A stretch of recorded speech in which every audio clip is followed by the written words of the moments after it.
제가 자랐던 어린 시절, 이 떠나온 한국, 여러분도 아마 그러셨겠지만 참 가난했습니다. 저희 아버님이 시골에서 목회하셨고, 아주 어려운 시골은 전기도 들어오지 않는 곳에서 목회할 때 제가 국민학교 다녔던 그런 때였기 때문에 참 한국은 요즘은 뭐 잘 사는 나라, 부족한 게 없는 나라가 됐지만 옛날엔 참 한국이 가난했습니다. 여러분도 아마 그 가난들을 경험한 기억들이 있을 텐데요. 한국의 가난을 기억하게 하는 여러 상징적인 것들이 많잖아요. 예전에 먹을 게 없어서 한국에 그 꿀꿀이죽을 먹었다고 그래요. 저는 그건 경험하지 못했습니다. 미국 군인들이 버린 그 미군 부대의 쓰레기통에서 그 남은 음식 찌꺼기를 이렇게 가져다가 끓여가지고 그걸로 연명하고 배를 채웠다라는 참 가난한 시절의 이야기도 있지 않습니까? 아마 연배가 아주 오래되신 분들은 그런 경험이 있을지 모르겠어요. 또 그런가 하면 참 새 양말 살 돈이 없어서 맨날 똑같은 양말 신다 보면 양말에 빵꾸가 나가지고 엄지 발가락이 나오는 구멍난 양말은 저도 신어봤거든요. 아마 여러분 기억하실 겁니다. 저는 어린 시절에 그 시골에 자랐기 때문에 고무신 세대입니다. 검정 고무신 세대. 뭐 서울에서 부유하게 자라고 서울에서 다니는 분들 잘 모르시겠지만 고무 신다 보면 고무신이 빵꾸도 나기도 하고 이렇게 찢어지기도 해요. 뭐 금방금방 새 신으면 좋은데 그거 못할 때가 있었어요. 그때는 이렇게 바느질로 꼬매서 신었던 기억이 납니다. 제가 보기에는 아주 강남 스타일처럼 보여도 제가 그런 어린 시절의 가난함을 경험했던 세대입니다. 그런가 하면 또 가난을 경험하게 했던 기억이 나는데, 제 어린 시절에는 한국에 이가 많았어요. 이 영어로 라이스라는 이가 있잖아요. 그 아신 대로 그 참깨같이 작게 생겨가지고 하얗게 생겼는데 우리 머리털 속이나 옷 속에 기생해서 우리 피를 빨아먹는 기생충이거든요. 근데 한국에 참 그 이가 많았던 것 같아요. 그래서 저희 누님이 머리 가렵다 그러면 주로 어머니께서 그 참빗 아시죠? 참빗으로 이렇게 하면 그 참깨같이 생긴 작은 것들이 나와서 이렇게 이제 종이에 올려놔요. 그리고 이제 또 제가 내복을 옛날에 많이 입었잖아요. 내복 입어서 가렵다 그러면 어머니 꼭 내복을 벗으면 내복을 뒤집어서 바느질 길을 따라서 이렇게 해가지고 그 이를 끄집어내 가지고 종이에 올려서 이걸로 요렇게 하면 똑똑 소리가 나면서 피가 나면서 이렇게 이를 잡았던 기억이 지금도 생생해요. 그런데다가 저희 어머니께서 그래도 나뭇잎까지도 샅샅이 잡아야 된다고 그 이를 잡아내기도 하셨지만 못 잡아낸 이가 있을까봐 그 바느질기를 이빨로 착착착착착 부르면서 이렇게 누르면 가끔 똑똑똑 소리가 나면서 남아있는 이까지 확인 사살하시는 것을 제가 분명히 봤거든요. 그래서 참 어린 시절에 그 이가 많았다라는 기억이 나는데 요즘은 없는 것 같아요. 그 가난한 시절에 이가 많았던 건 가난과 많이 연결되어 있는 기억이 납니다. 우리 장병들은 참 모를 것 같아. 여러분 이 아시는 분 손들어. 이 고마워요. 저 혼자 아니라는 사실이 많이 위로가 돼요. 이 가난한 시절에 그렇게 이가 많았어요.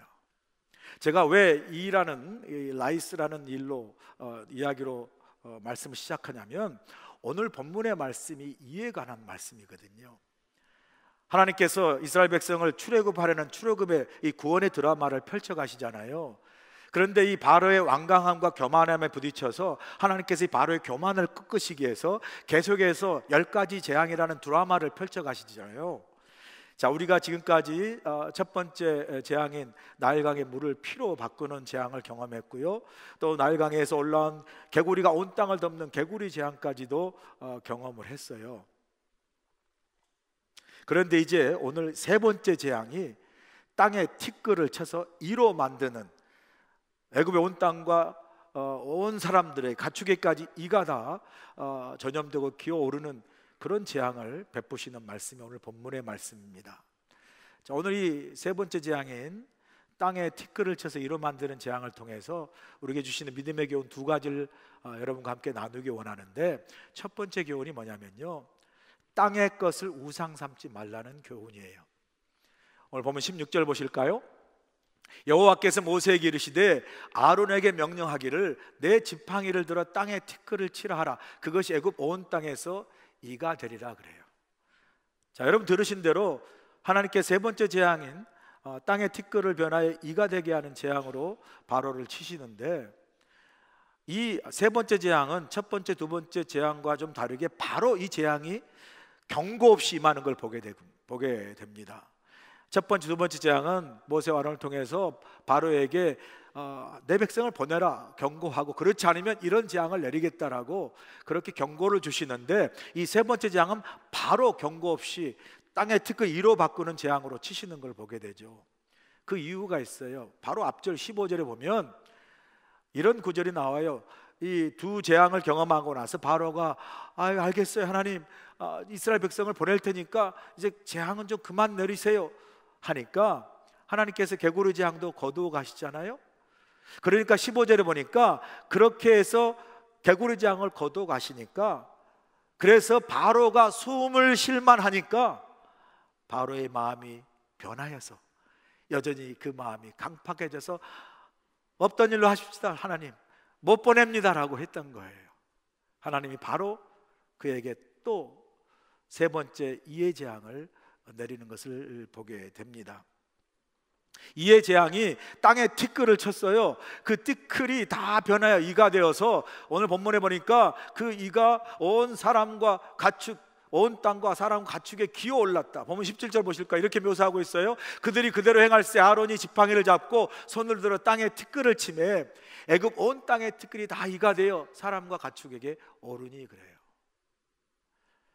여러분 가끔 집에서 이렇게 청소하다 보면 나름 깨끗하게 청소를 해놓고 야 깨끗하다 싶었는데 창문을 열어서 햇빛이 쫙 비쳐요. 그래서 탁자에나 식탁을 보면 이게 웬일입니까? 아직도 먼지가 뽀얗게 있는 걸 금방 보게 돼요. 그런데 이 땅의 티끌은 먼지거든요. 땅에 먼지가 얼마나 많아요. 이번에 카자흐스탄 가가지고 그 뭐 정말 박물관에도 있을 만한 그런 봉고 같은 차, 그 세차가 필요 없어요. 그냥 다 비포장으로 흙이 먼지로 가득 차니까 신방 가겠다고 그냥 타라고 그래가 탁 탔더니 앉는 순간 그 앉는 오래된 헝겊으로 된 그 의자에서 그냥 먼지가 푹 올라와 가지고 숨을 못 쉴 뻔했어요. 그렇게 먼지가 많아. 그런데 이 땅에 그 많은 티끌의 먼지가 이로 변해서 온 땅을 덮고 사람의 몸과 가축과 사람 몸에 기어오른다고 생각해 보세요. 그래서 피를 빤다고 생각해 보세요. 얼마나 이게 징그럽고 얼마나 고통스럽고, 여러분 이 자체가 이미 재앙입니다. 재앙이에요. 그런데 한번 우리가 궁금하지 않습니까? 왜 하나님은 뭐 여러 도구들이 있겠는데 뜬금없이 땅의 티끌을 그렇게 쳐서 먼지 나는 그 모든 땅에 그 수많은 먼지를 이로 바꿔서 그 이의 재앙으로 바로를 치시고 애굽 땅을 치셨을까 궁금하게 되죠. 그런데 그럴 만한 이유가 있어요. 여러분 기억나세요? 애굽 사람들은 애굽의 강을, 나일강을 어떻게 해요? 신으로 섬겼다 그랬잖아요. 애굽의 문명은 나일강의 문명이죠. 그렇게 나일강을 신으로 섬겼던 애굽 백성들이, 여러분 나일강이 어떤 강입니까? 주기적으로 나일강이 범람하면 그 범람한 그 물을 통해서 퇴적된, 그렇게 축적된 델타 삼각주라는 그런 비옥한 땅이 나일강 주변으로 쫙 펼쳐져 있잖아요. 그래서 그 비옥한 땅에 어떤 농작물에 씨를 뿌려도 풍성한 수확을 거둘 수 있는 그 비옥한 땅도 애굽 문명의 기초를 이루지 않습니까?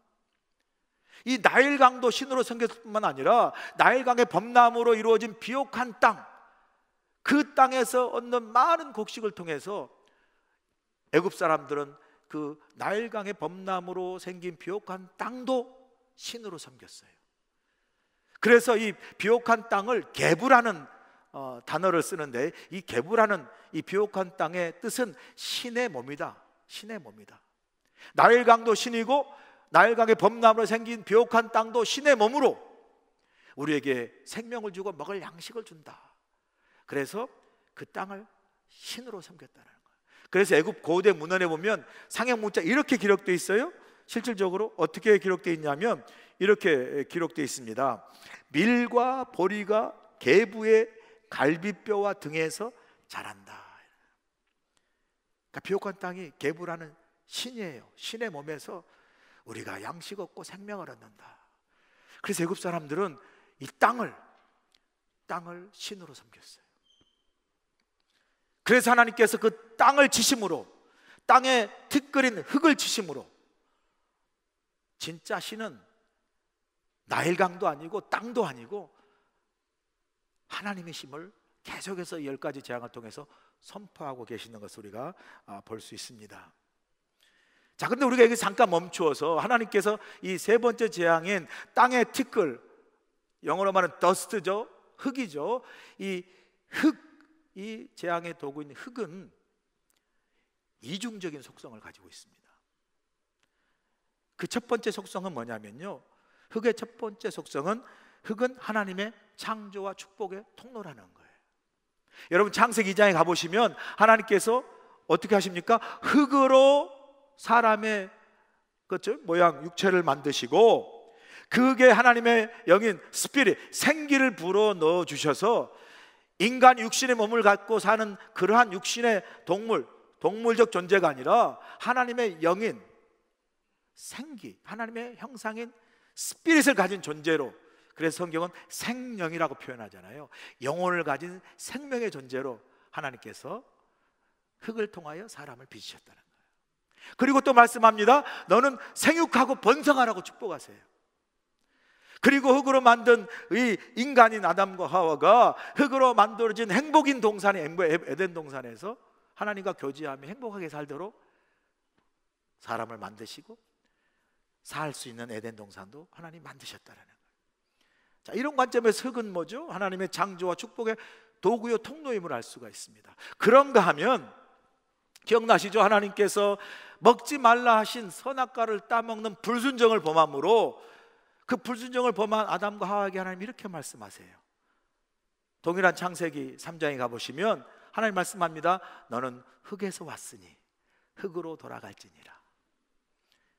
이때는 하나님 말씀에 불순종한 아담과 하와에게 너는 흙에서 왔으니 흙인 죽음으로 다시 돌아갈지니라 말씀하세요. 이 흙의 이중성을 여러분 보시나요? 흙은 생명이면서 동시에 죽음인 거예요. 우리가 살고 있는 땅은, 이 흙은 원래 말씀드린 대로 하나님이 주신 축복과 생명의 도구죠. 그러나 땅의 생명인 이 흙이 주는 축복에 취해서 땅과 흙을 우상 삼고 신으로 섬길 때 어느 순간 땅의 모든 것이 한순간에 다시 흙으로 죽음으로 돌아가는 이 주권적인 심판과 주권적인 능력이 누구에게? 하나님께 있음을 이 땅의 티끌의 재앙을 통해서 우리에게 교훈해 주고 있어요. 이번 카자흐스탄 선교를 떠나기 위해서 제가 이제 아파트에서 월요일 아침에 이제 수트케이스를 가지고 내려오다가 엘리베이터 안에서 제가 11층에 사는데 저희 아파트 제일 높은 데가 12층이거든요. 바로 제 위에 살고 있는 네이버 조지라는 할아버지가 있어요.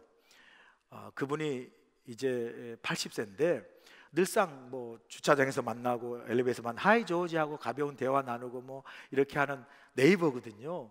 그래서 이제 제가 숲길에 내려가니까 패스상 어디 가냐 그래서 나 지금 카자흐스탄 선교 떠난다고 다음 주에 돌아올 거라고 그랬더니 그러냐고 잘 다녀오라 그러고 자기도 아내와 더불어 한 2주 동안 휴가를 간대요. 오늘 오후에 그러냐고 그러면 서로 잘 갔다 와라. 다음 주에 우리 만나자. 그리고 이제 빠이 하고 헤어졌어요. 그리고 이제 제가 금요일 날 이틀 전에 돌아왔잖아요. 그리고 어제 이제 제 같은 아파트 앞에 있는 바로 앞집에 이 이웃은 폴인데 백인 할아버지거든요. 이분도 82세인데 폴이 저를 보더니 하이 패스터 한 그래서 하이 폴 그랬더니 you know what? 그랬더니 또 우리 그 네이버 조지가 여행 가서 심장마비로 죽었대요. 아니 내가 what? 그랬어요. 아니 지난주에 우리 자리 짜고 서로 갔다 오자고 했던 이 조지인데 아내하고 여행 갔다가 그거 심장마비로 돌아가셨다는 이야기를 폴이 저한테 이야기해 주는 거예요. 아주 깜짝 놀랐죠. 그리고 너무 이렇게 섭섭하고 너무 슬픈 거예요. 맨날 우리 이웃으로 같이 만났던 그런 네이버인데. 제가 참 충격을 받으면서 이렇게 하나님이 우리에게 흙으로 빚어주신 선물을 주신 생명도 우리에게 주시기도 하지만 어느 순간 하나님이 그 생명도 거두어 가시는 것이다. 그게 우리 생명이구나 라는 우리의 그 연약한 실존을 경험하게 되죠. 제가 우리 집에 사택에 갈 때마다 매일 지나는 게 뭐예요? 공동묘지예요. 저희 사택 앞에 큰 공동묘지가 있잖아요. 창문을 열어도 앉으나 서나 당신 생각, 맨날 공동묘지만 바라봐요. 그러면 거기밖에 안 보이니까 맨날 아침 지나다니잖아요. 어제 우리 장로님이 그 말씀 하시더라고요. 목사는 맨날 공동묘지 이야기만 한다고 그러는데 제가 보이는 게 공동묘지밖에 안 보이는데 어떻게 하겠어요? 집 앞에 그냥 딱 있는데 그게 피할 수가 없어요. 다른 데로 갈 길이 없어요. 그 공동묘지를. 한국에는 무슨 아파트 앞에 공동묘지 놔두는 한국이 어디 있어요? 미국이나 되니까 공동묘지도 좋다고 그냥 앉아서 같이 창문 열고 바라보고 그러죠. 한국이 그런데 아파트 안 세워요. 뭐 수재 없다고 안 세운다니까요.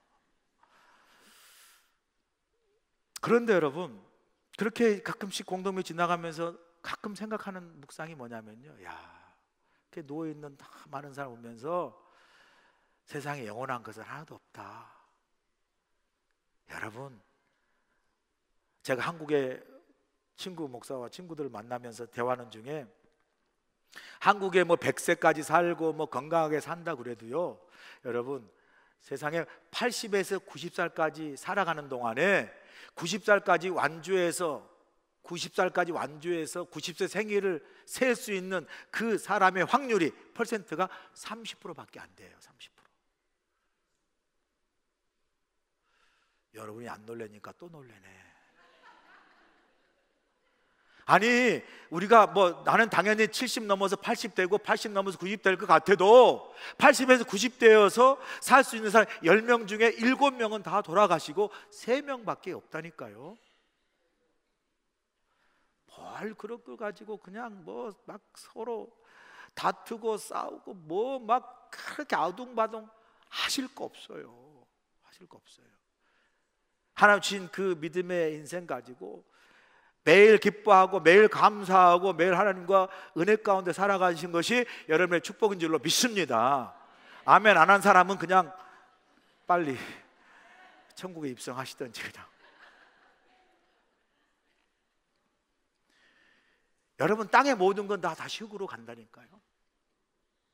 그게 생명이든 물질이든 부이든 권력이든 명예든 산 사람에게는 모르지만 죽은 사람에게 가진 그 모든 건 다 흙으로 가는 거예요.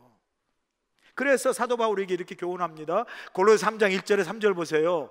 그러므로 너희가 그리스도와 함께 다시 살리심을 받았으면 위의 것을 찾으라. 거기는 그리스도께서 하나님 우편에 앉아 계신다. 2절이에요.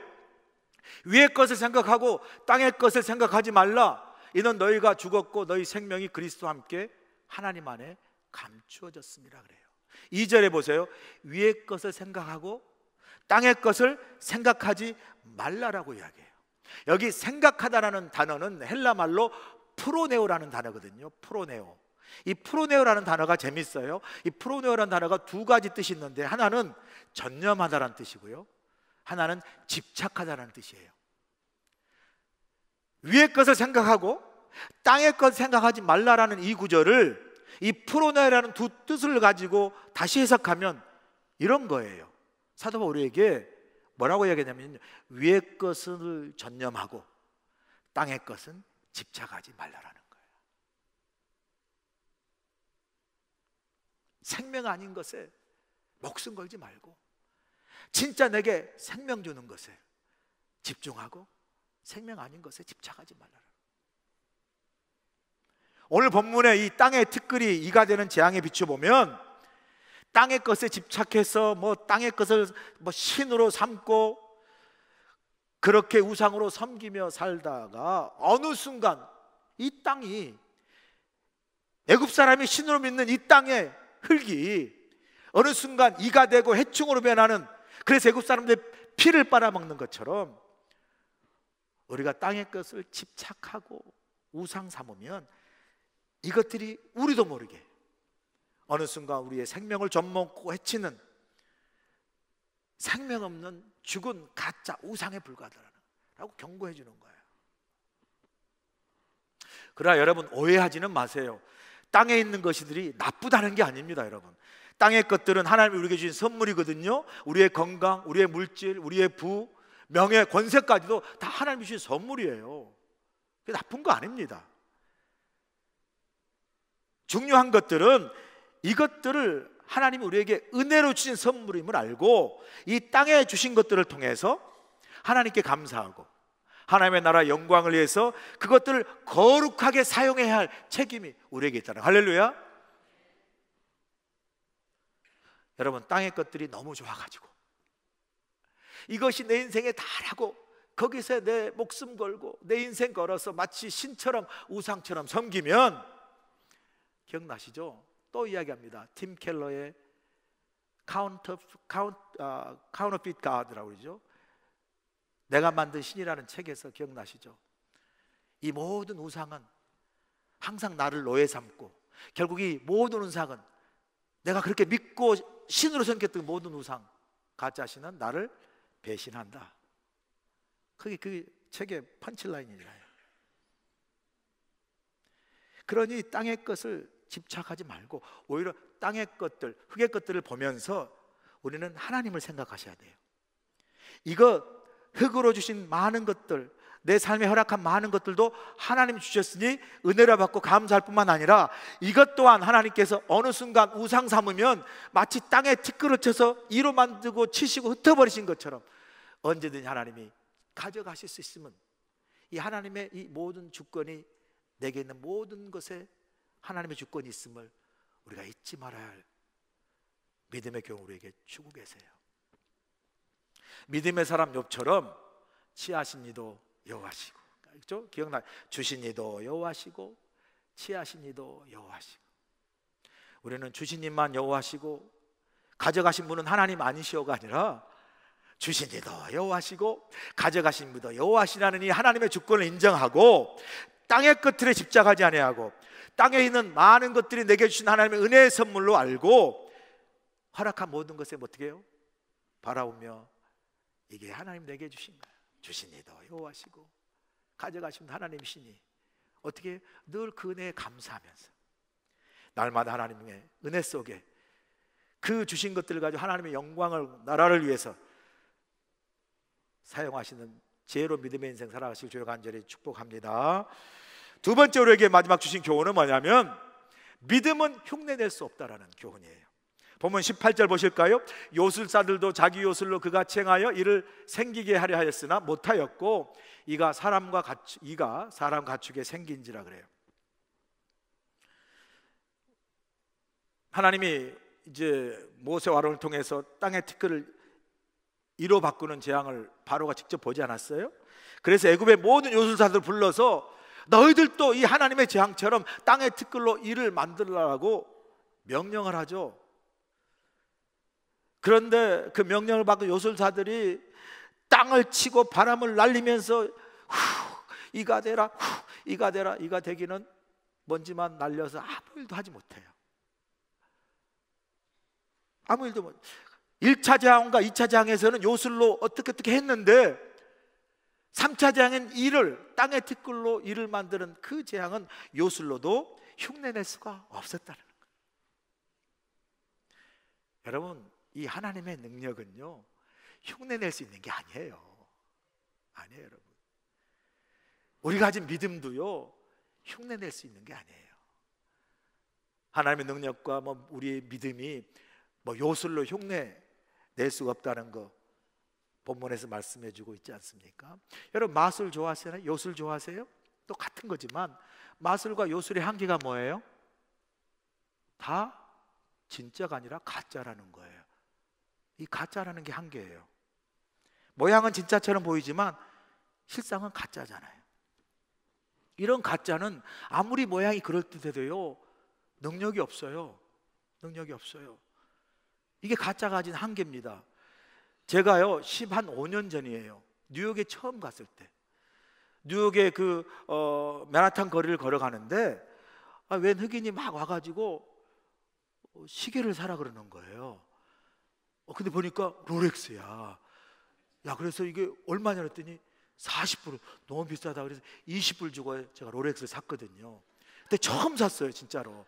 오해하지 마세요. 내가 롤렉스는 알았었어요. 그래서 막 사가지고 그걸 갖고 가지고 보니까 롤렉스 표시가 있어요.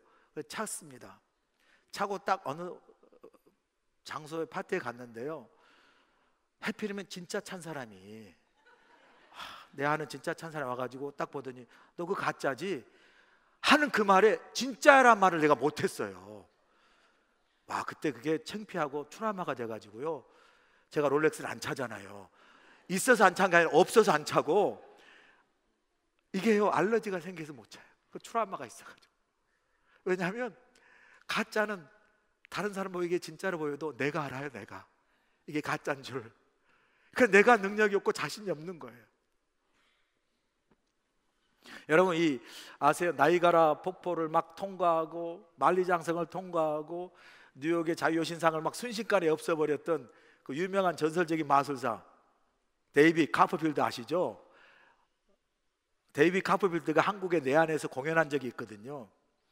그때 한국의 한 기자가 데이빗 카퍼필드에게 이렇게 물었어요.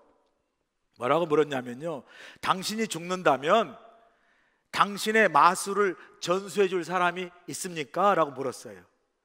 그러자 카퍼필드가 이렇게 대답했다고 합니다. 내가 죽음과 동시에 내 마술도 함께 죽었으면 좋겠습니다. 여러분, 좀 의외의 대답 아니에요? 내가 죽음과 함께, 내가 죽음과 동시에 내 마술도 함께 죽었으면 좋겠다라는 이 표현, 저는 그 글을 읽으면서 만약에 카프필드가 했던 마술이 진짜라면 이런 대답을 했을까? 카프필드 마술가 진짜라면 내가 죽어도 내 마술은 영원히 세상에 남기고 싶습니다, 이렇게 말하지 않았을까요? 그런데 아무리 화려해도 순식간에 자유인상을 없애게 한다 할지라도 카프빌드는 아예요. 그게 가짜라는 거를. 멋진 예술처럼 보이는 이 멋진 마술이 진짜 실상은 이런 거라고 보여주면요, 사실은 예술처럼 보이는 그 마술이 너무나 어떻게 해요? 보잘것없는, 그것을 드러내 보이기보다 차라리 내가 죽음과 함께 이 가짜지만 예술처럼 남기고 싶은 자신의 마술을 내 죽음과 함께 어떻게 해요? 죽었으면 좋겠다 라는 표현으로 그 마술의 한계를 고뇌차게 표현하지 않았을까. 여러분, 가끔 마술 보면서 와 하는데 진짜 마술 어떻게 했는가 보여주면 그랬구나, 그 경험 없으세요? 그런 것과 마찬가지죠. 내가 죽음과 함께 내 마술도 함께 죽었으면 좋겠다, 이 가짜의 한계를 예술로 아름답게 묻고 싶은 마술사의 고뇌찬 표현 아니겠어요? 여러분, 신앙과 믿음도 이와 같을 수 있다라는 생각이 듭니다. 마술의 화려한 겉모습처럼 우리의 신앙의 모양과 모습은 있어요. 그런데 실제적으로 그 마술이 진짜 마술이 아니고 진짜 능력이 아닌 가짜인 것처럼 우리의 모양의 신앙의 경건의 모습은 있고 모양은 있지만 실제로 그 경건의 능력과 믿음의 그 능력이 우리 삶에 작동되어서 드러나기보다 고장난 믿음, 형식에 젖어 있는 경건들로 인해서 참 능력 없는 믿음과 그리스도의 삶을 살아가는 우리들의 모습들이 있지 않습니까? 제 성경은 말합니다. 디모데후서 3장 5절에 보니까 경건의 모양은 있으나 경건의 능력은 부인하니 이 같은 자들에게서 내가 돌아서라. 아니, 당신은 경건의 모양과 믿음의 모양이 있어도 경건의 능력은 없고 믿음의 능력이 없습니다. 그런 당신은 내가 부터 돌아서겠다라고 말하기 전에 내 자신이, 우리 자신이 그렇게 교회를 오래 다니고 교회 안에 직분이 있으면서도 실질적으로 내 삶에 그 믿음의 깊은 연륜 속에 더해지는 그 믿음의 성숙함과 능력이 결여된 무늬만 화려한 그런 신앙의 모습을, 그래서 능력이 없는 신앙의 모습을 가지고 있지 않는가. 우리의 삶 속에서 믿음의 능력과 세상을 향한 거룩한 영향력을 상실한 우리들의 모습이 많아요. 솔직하게 우리 이걸 시인하지 않을 수 없지 않습니까? 세상 사람들로부터, 믿지 않는 사람들로부터 내가 저 사람 같으면 교회 다니겠다는 말보다 저런 사람 때문에 내가 교회 안 간다 라는 말을 훨씬 더 우리가 많이 듣지 않습니까? 내가 저 교회 가고 싶다 라는 그 교회의 모습보다 저런 교회라면 교회 왜 가냐고 하는 그런 교회의 모습이 세상에 비춰진 우리 교회의 실제적인 자화상이 아니겠어요? 교회를 갔더니 저 사람 때문에 교회 가고 싶어지는 게 아니라 교회를 갔더니 저 사람이 있어서 그 교회 가기 싫어 라는 말을 듣는 것이 더 익숙한 우리의 모습 아니겠습니까? 누가복음 18장에 가면요, 진짜 믿음을 가진 성도를 찾고 있는 주님의 탄식이 나와 있어요. 누가복음 18장 8절에 보시면 내가 너에게 이르노니 속히 그 원한을 풀어주시리라. 그러나 인자가 올 때 세상에서 믿음을 보겠느냐 하시니라 라는 구절이 있거든요. 주님이 하신 말씀이에요. 이 말씀의 배경은 주님께서 기도할 때 낙심하지 말고 끝까지 믿음으로 기도하라는 그 교훈을 주시면서 우리에게 주시는 말씀인데, 이 말씀에 앞서 주님께서 비유를 주세요. 그 비유가 뭐냐면 원한을 가진 연약한 과부와 하나님을 믿지 않고 사람을 무시하는 불의한 재판장의 스토리가 나와요. 살다가 억울한 일을 당했어요. 그래서 마음에 사무친 원한이 있어요. 그 원한을 풀기 위해서 이 과부가 하나님을 믿지 않고 사람을 무시한 불의한 재판관에게 가서 내 원한을 좀 풀어달라고 간청을 합니다. 재판관이 그 과부의 말을 아랑곳지도 않고 그 간청을 들어주지도 않아요. 그럼에도 불구하고 이 과부는 계속해서 하나님 믿지 않냐고 사람 무시한 그 재판관에 가서 내 원한을 좀 풀어달라고 계속 간청합니다. 이 비유의 결론은 이렇게 끝나요. 그 하나님 믿지 아니하고 사람 무시하는 이 불의한 재판관이 이 여자 너무 귀찮아, 내가 들어주지 않으면 나를 너무 귀찮게 할 것 같아, 내가 그 여인의 원한을 풀어주리라 하고 풀어주세요. 그러시면서 하나님이, 주님께서 하신 말씀이 내가 이런 믿음을, 내가 올 때 세상에 이런 믿음을 보겠느냐 말씀하신 거예요. 여러분, 주님께서 탄식처럼 세상에 내가 이런 믿음을 보겠느냐라고 말씀하시면서 주님이 보시길 원하는 믿음, 주님이 기대하시는 믿음이 뭐겠습니까? 하나님을 믿지 않는 불의한 재판관이에요. 사람 무시한 불의한 재판관이에요. 그럼에도 불구하고 그 불의한 재판관의 마음을 변화시키고 그 마음을 뒤집어서 그 여인의 원한을 듣게 할 수 있는 능력 있는 이런 과부와 같은 믿음을 가진 사람을 보겠느냐, 이런 의미예요.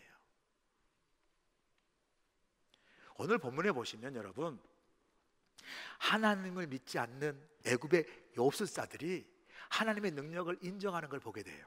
본문 19절 보세요. 요술사가 바로에게 말하되 이는 하나님의 권능이니이다 하였으나 바로의 마음이 완악하게 되어 그들의 말을 듣지 아니하였다라고 이야기하지 않습니까? 여기 보니까 아시잖아요.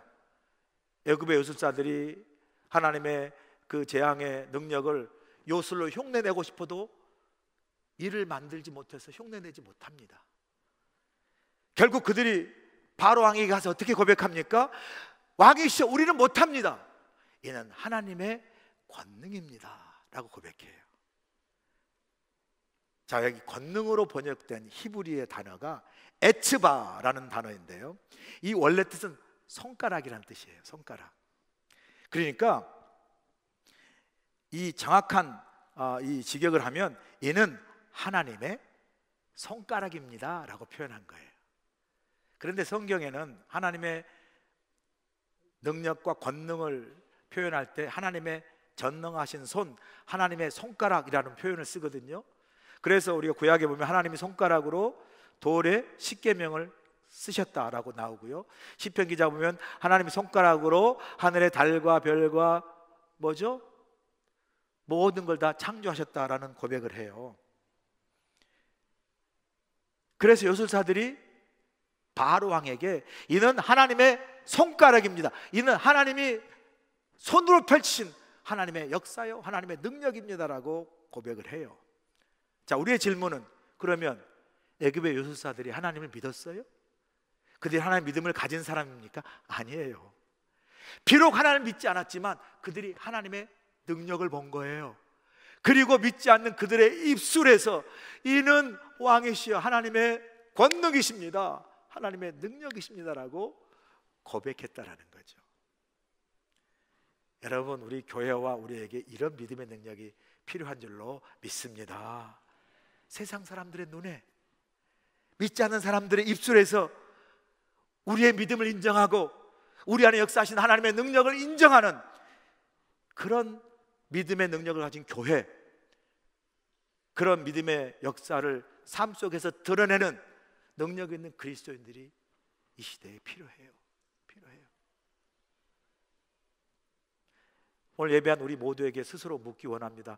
나는 지금 교회 다니고 믿음생활, 신앙생활 하는데 정말 나는 내 삶을 통해서 내가 믿는 그 하나님, 그래서 내가 믿는 그 내 믿음이 작동돼서 나를 통해서 살아계신 하나님의 능력과 믿음의 능력이 사람들과 세상에 증거되어지고 있는가? 우리 교회가 이곳에 해외 최초 한인교회로 있으면서 이런저런 많은 풍파를 떠나서 하나님 우리 교회에 살아계시고 하나님 오늘도 우리 교회에서 능력 가운데 역사하시는 그 하나님의 능력과 복음의 능력을 우리 교회를 통해서 세상에 증거하고 있는가? 우리 스스로 묻고 성찰할 필요가 있습니다. 이번에 우리가 22명의 단기 선교팀이 카자흐스탄에 갔다 왔잖아요. 고려인이 많이 사는 우스토베라는 곳에 가가지고 정말 선교 사역을 했는데, 특별히 이번에는 어린이들을 향해서 여름 성경학교, 복음을 전하는 BBS 여름 성경학교를 했는데, 베케이션 바이블 스쿨. 이번 22명의 단기 선교팀 중에 12명의 우리 유스 아이들이 함께 갔어요.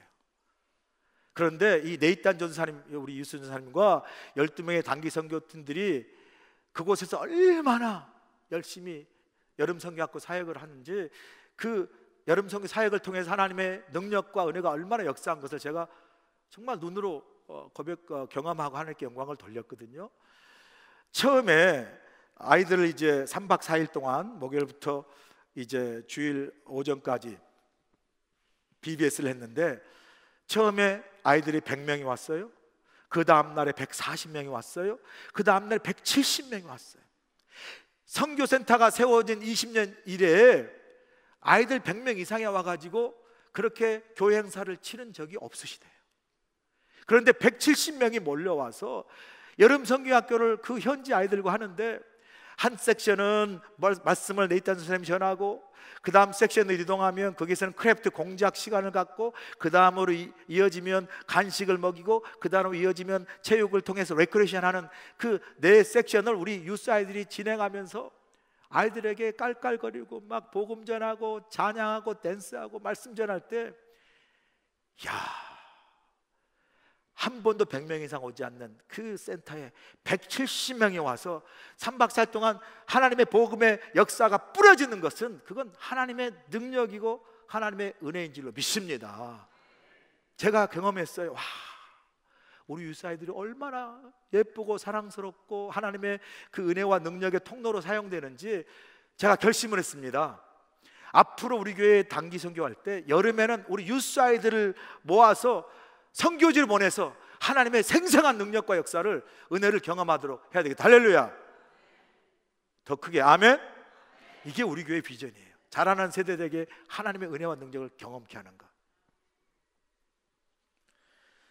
박희진 선교사님이요 너무 좋으셔가지고 100명 이상 올지 몰랐다가 170명이 오니까 너무 막 좋고 신경 썼다가 전에 풍을 맞으셨거든요. 그런데 이번에도 너무 신경 써가지고 입이 좀 돌아가셨어요.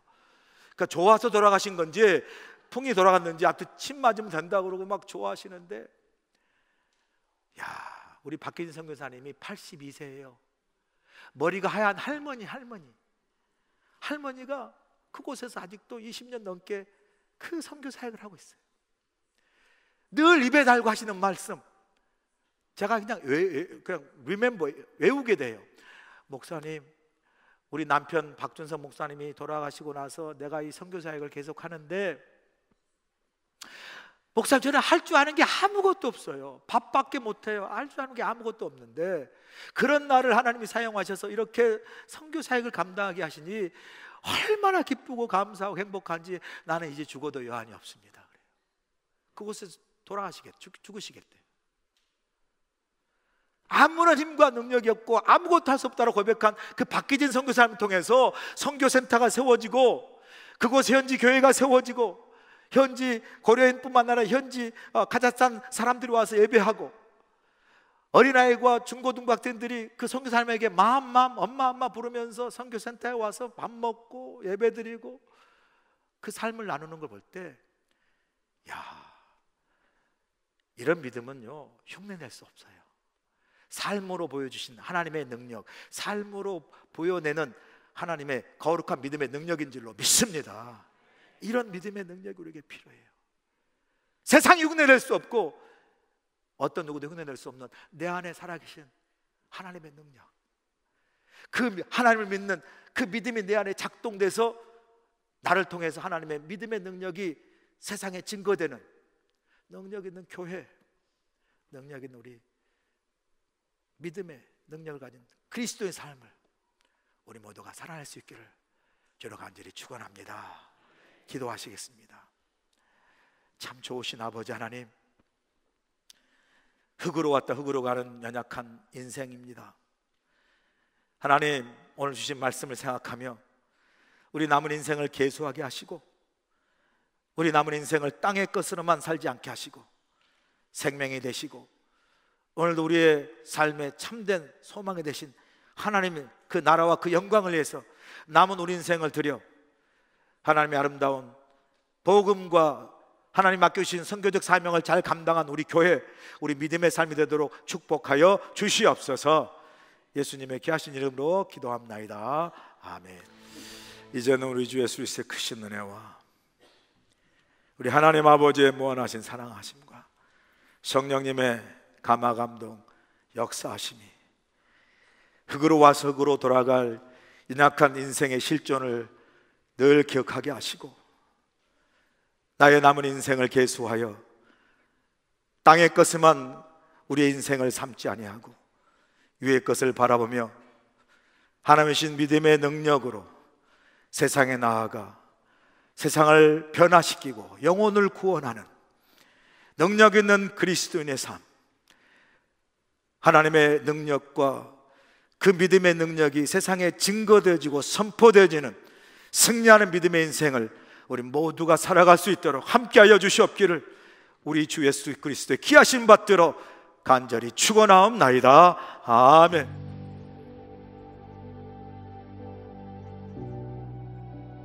그리스도 연합 감리교회는 1903년 11월 10일에 창립되어 120주년을 맞이하는 해외 최초의 한인교회입니다.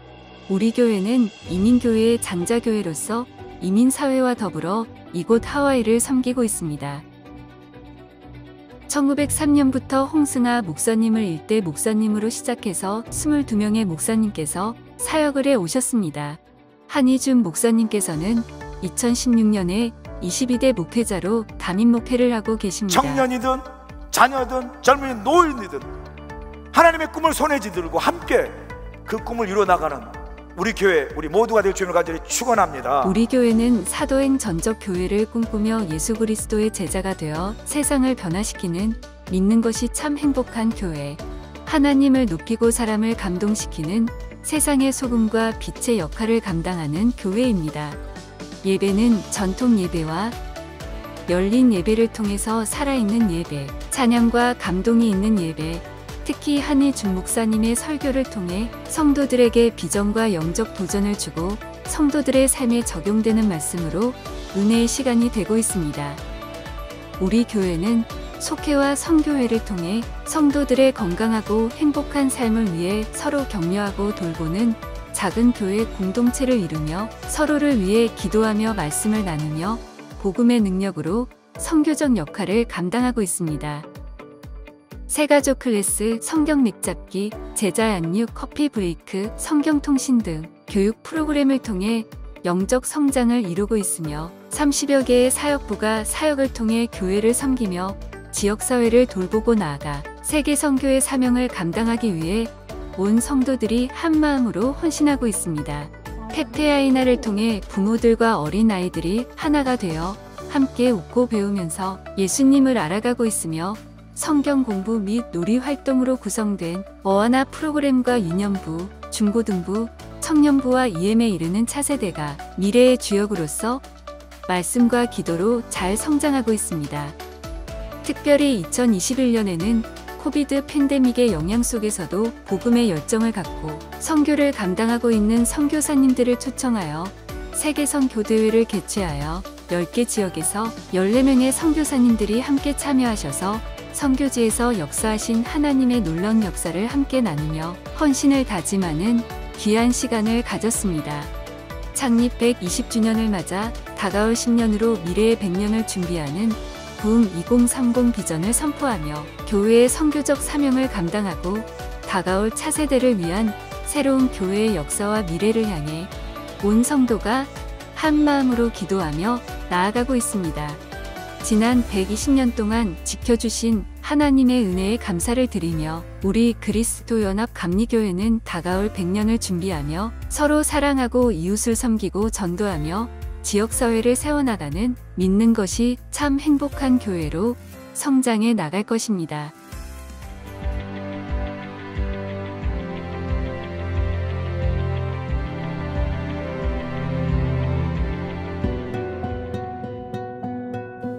Aloha! This is Unju Huang, serving both the preschool and kinder children who God has given to us. We raise our children with the love of God along with wonderful teachers. We're sharing the gospel in various ways so that our children can easily learn the words of God. We are gladly serving our children so that they can experience joy, happiness, and God's love through our ministry. I hope to see you soon. Mahalo! Aloha and welcome. I am Director Ellen No for Awana and Elementary Ministry. Together, teachers and I work together to strengthen our children's faith walks through the words of God, praise, and fellowship. Awana is a global program designed for the discipleship of over 4 million children. We invite you to join us in Awana and Sunday worship, and we look forward to seeing you soon. God bless you all. Aloha! Hello, my name is Nathan Lee and I am the youth pastor for our beloved 6th to 12th graders. Our youth ministry is a safe and encouraging community for students to build a firm foundation in their faith, identity, and future. During these years, students are trying to figure out who they are while learning how to successfully navigate and lead their lives. We hope to come alongside our youth during these formative years to support, encourage, and guide them with the Word of God and His love. Our vision is to see a youth that is awakened to the reality of Jesus Christ and to live passionately for Him. Our aim is to see our students powerfully encounter God's love, to empower them to go all in for Jesus, and to prepare them to live out their faith with courage and boldness. Our prayer is that our students will discover their eternal security in the purpose and the hope of the gospel as they experience the living power of the Holy Spirit in their personal lives. Our weekly gatherings are Fridays at 6:30 p.m. and Sunday mornings at 9 a.m. and 11:15 a.m. We look forward to getting to know our next generation youth and serving them. Mahalo!